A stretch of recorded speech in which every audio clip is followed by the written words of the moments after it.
شروع اللہ کا نام لے کر جو بڑا مہربان نہایت رحم والا ہے۔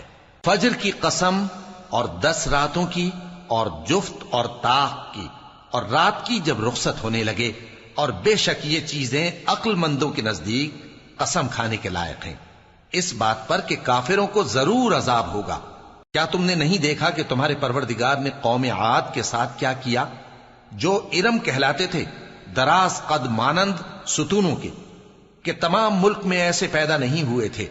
اور سمود کے ساتھ کیا کیا، جو وادی قرا میں چٹانیں تراشتے تھے؟ اور فرعون کے ساتھ کیا کیا، جو خیمے اور میخیں رکھتا تھا؟ یہ لوگ ملکوں میں سرکش ہو رہے تھے، پس ان میں بہت سی خرابیاں کرتے تھے، تو تمہارے پروردگار نے ان پر عذاب کا کوڑا برسا دیا۔ بے شک تمہارا پروردگار طاق میں ہے۔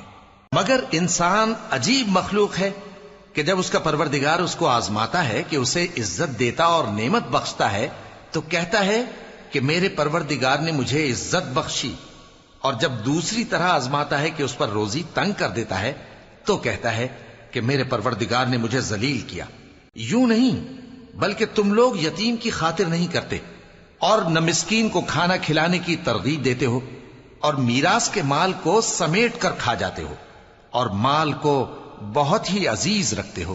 یوں نہیں، جب زمین کوٹ کوٹ کر برابر کر دی جائے گی اور تمہارا پروردگار جلوہ فرما ہوگا اور فرشتے قطار در قطار آ جائیں گے اور دوزخ اس دن سامنے لائی جائے گی، تو انسان اس دن سوچے گا، مگر اب سوچنے سے اسے فائدہ کہاں مل سکے گا؟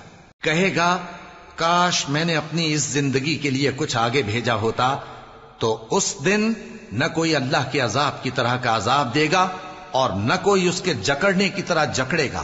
اے اطمینان والی جان، اپنے پروردگار کی طرف لوٹ چل، تو اس سے راضی، وہ تجھ سے راضی، سو تو میرے خاص بندوں میں شامل ہو جا اور میری بہشت میں داخل ہو جا۔